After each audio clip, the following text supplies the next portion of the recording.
మన ప్రభువైన యేసుక్రీస్తు నామమున కూడిన బిడ్డలకు వందనాలు తెలియజేసుకుంటూ ఉంటున్నాను. పరిశుద్ధ గ్రంథంలో నుండి 127 కీర్తన మొదటి నుండి మనం చదువుకుందాం. ప్రత్యేకమైన దినములు మనం ఉంటున్నాం. మరి బిడ్డ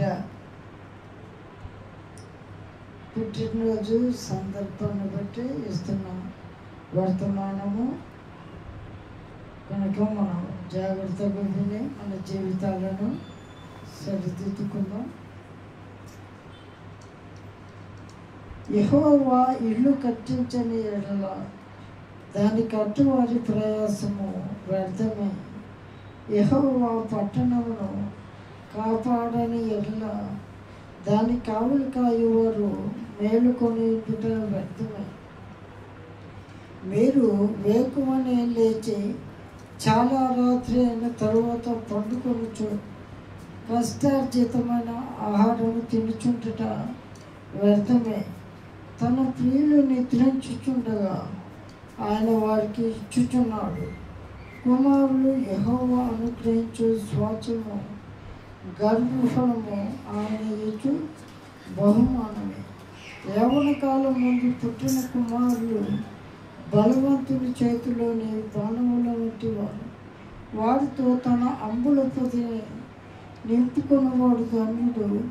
అట్టివారు సిగ్గుపడక గుమ్మంలో తమ విరోధులతో వాదించుడు. ఇక్కడ దేవుని వాక్యము సెలవిస్తున్న చక్కని మాటను మనము చూసినట్లయితే యెహోవా ఇల్లు కట్టించని ఎడల అనగా మనము భౌతికంగా కాకుండా ఆత్మీయ అర్థాన్ని చేసుకోవలసిన బద్ధులమై ఉంటున్నాం. ఎందుకంటే ఇల్లు కట్టించడం దేవునికి ఒక పని చేయాలి, అది కష్టతరమైన పని అని కాదు. ఎందుకంటే మన దేవుడు సృష్టి యావత్తును తన వాక్కుతో సృష్టించగలిగిన దేవుడు. అయితే ఆత్మీయ అర్థాన్ని మనము చూసుకున్నట్లయితే మన జీవితంలో, మన ఆత్మీయ జీవితంలో దేవుని యొక్క కృప లేకపోతే, దేవుని యొక్క సహాయం లేకపోతే మనము చిన్న చిన్న అపార్థాలకు, చిన్న చిన్న శ్రమలకు కూడా దేవుని నుండి దూరమయ్యే పరిస్థితులు ఉంటాయి. దేవునిలో నిలిచి ఉండలేము.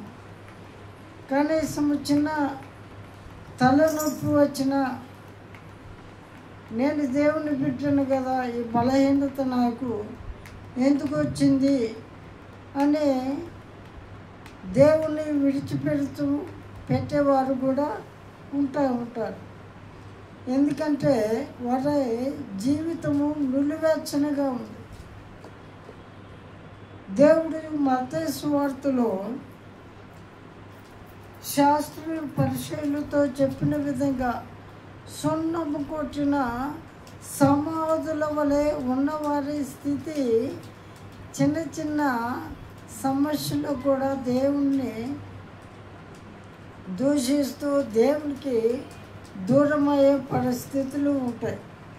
అయితే యెహోవా ఇల్లు కట్టించని ఎడల ఇటువంటి పరిస్థితి ఉంటుంది. కానీ ఒకవేళ దేవుడి చేత మనము కట్టబడిన వారమైతే ఎటువంటి పరిస్థితులు మనకు ఎదురైనా దేవుని మనము విడిచిపెట్టం.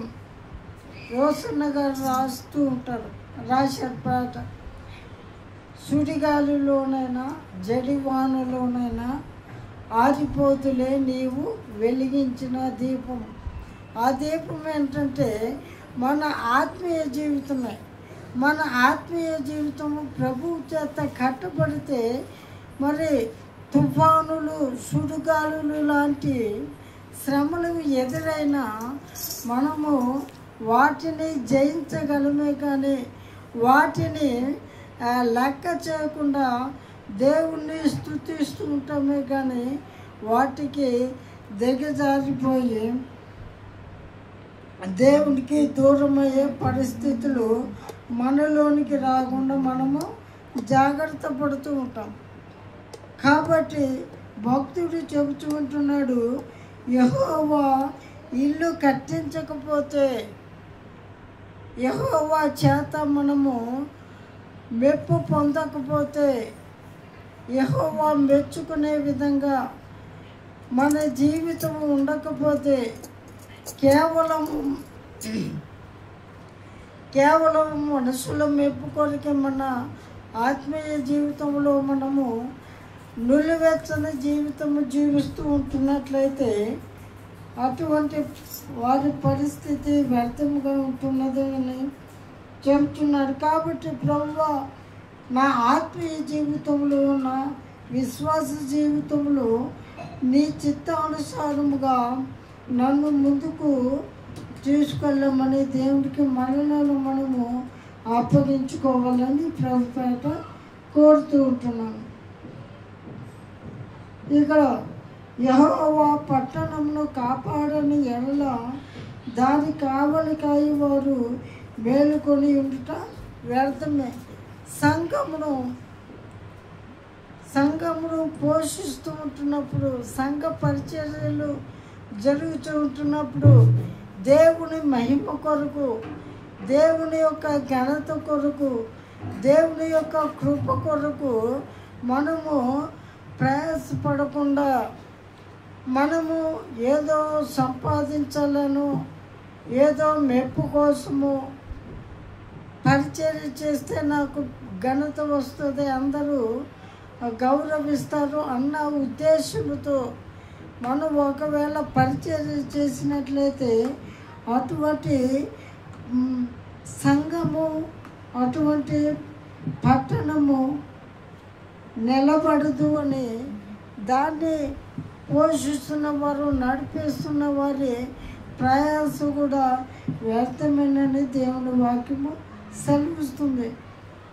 అందుకే చెబుతున్నాడు, మీరు వేకువనే లేచి చాలా రాత్రి అయిన తర్వాత పండుకొనుచు కష్టార్జితమైన ఆహారము తినుచుండుట వ్యర్థమే. తన ప్రియులు నిద్రించుచుండగా ఆయన వారికి ఇచ్చుచున్నాడు. అంటే మనము ఎంత ప్రయాసపడి సేవ చేయుచుంటున్నా, రాత్రి పగలు ప్రయాసపడుతున్నా, అది కేవలము మన మేలు కొరకు చేస్తే, మన మేలు కొరకు మనము రాత్రి పగలు సేవ చేసినను దానిలో సంతృప్తి మనకు ఉండదు అని దేవుడు సెలవిస్తున్నాడు. కాబట్టి మనము ఏది చేసినా దేవుని మహిమ కొరకు చేసే బిడ్డలముగా ఉండాలి. దేవుని మహిమ కొరకు చేసే బిడ్డలముగా ఉన్నప్పుడు తన ప్రియులని తెంచుచుండగా ఆయన వారికి ఇచ్చుచున్నాడు. ఆ యొక్క ప్రయాసకు ప్రతిఫలము కనిపించకపోవచ్చు, కానీ మనము శ్రమలో ఉండి శోధనలో ఉండి కూడా కష్టపడుతూ దేవుని మహిమ కొరకు సేవ చేస్తూ ఉంటున్నప్పుడు నువ్వు నేను అనుకోని దినాలలో మనము నిద్రించుచుండగా, మనము బాధపడుచు ఉంటుండగా, మనము విశ్రాంతి తీసుకొని ఉంటుండగా, అటువంటి సమయంలో దేవుడు మనల్ని, మన సేవను, మన కుటుంబాలను ఆశీర్వదిస్తూ ఉంటాడని ఆ మాట అక్కడ చెబుతూ ఉంటున్నాడు. అందుకే ఇక్కడ 3వ వచనంలో కూడా కుమారులు యెహోవా అనుగ్రహించు స్వాస్థ్యము గర్భఫలము ఆయన ఇచ్చు బహుమానమే. యవ్వన కాలం ముందు పుట్టిన కుమారులు బలవంతుల చేతిలోని బాణముల వంటి వారు. మనము యవ్వన కాల జీవితంలో మన యవ్వన జీవితమును ప్రభు కాడు మోయటకు సమర్పించుకొని దేవుని కృపలో, దేవుని సేవలో ఎదుగుతూ ఉంటున్నప్పుడు, బైబిల్ చదువుతూ బాగా దేవుల్లో బలపడుతూ మన యవ్వన కాలంలో మనము దేవుని కాడిని మోసినప్పుడు మన జీవితం అంతా బలవంతుని చేతిలో బాణము ఏ విధంగా అయితే బలముగా గురి కలిగి శత్రువుల గుండెలను చీల్చే విధంగా ఆ బాణము ఉపయోగపడుతూ ఉంటున్నదో, అలాగే మన జీవితంలో కూడా మనకి ఎదురవుతున్న సమస్యలను ఎదుర్కోవడానికి ఆ యవ్వన కాలంలో దేవుడు మనకిస్తున్న సహాయము, బలము ఉపయోగపడుతూ ఉంటున్నదని చెబుతూ ఉంటున్నాడు. కనుక అట్టి వారితో తన అంబుల పొదిని నింపుకొనివాడు, అనగా అటువంటి దేవుని భయములో ఎదుగుతున్న బిడ్డలతో, దేవుని కృపలో ఆత్మీయ జీవితంలో ఉన్నవారితో మనము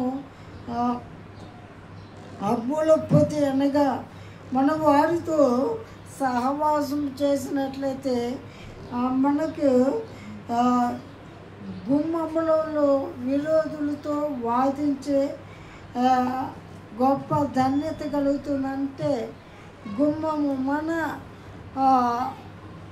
అంచుల వరకు, మన దగ్గర వరకు వచ్చిన సమస్యలతో పోరాడి అవి మనలను పడద్రోసే స్థితి రాకుండా వాటిని జయించగలిగే జయ జీవితమును ఇస్తాడు అనే దేవుని వాక్యము సెలవిస్తుంది. కనుక దేవునిలో మనము బాగుగా ఎదిగి మన జీవితమును ప్రభువుకు సమర్పించుకొని నీ కృపలో, నీ సేవలో బలముగా వాడుకోమని మనలను మనము ప్రభువుకు సమర్పించుకోవాలని కోరుకుంటూ చిన్న మాటలు దేవుడు దీవించి ఆశీర్వదించునుగాక.